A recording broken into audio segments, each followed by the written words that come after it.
Hi everyone, happy Monday and welcome back to my channel. Today's DIY Make It Your Own Monday video is going to be 3 different place settings for the holidays. And as always, they're going to be super affordable and really simple to do.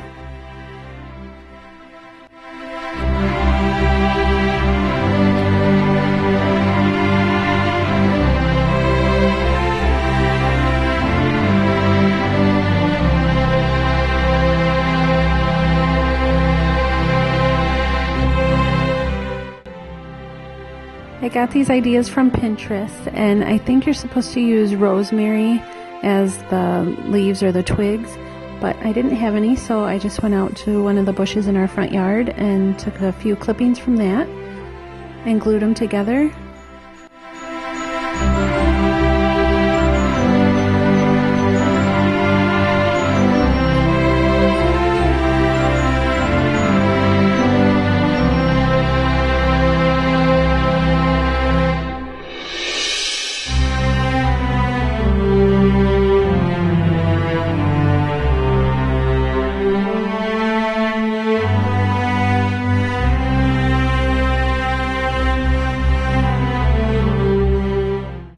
And normally for the name tags, I would have printed them out on the computer, but our printer was being a pain in the butt like always. So I just copied them from the computer screen in pencil and then went back over them with pen just to make them a little bit darker.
And I have these really cool colored pens that I just picked out a gold glittery color for the border of this name tag.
I didn't have any square cloth napkins in this color, so I just used a piece of fabric that I had, and you have to make sure it's square or it won't turn out exactly right.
Okay guys, thanks so much for watching my super simple and super budget friendly holiday table settings, and I will see you next time. See you later guys.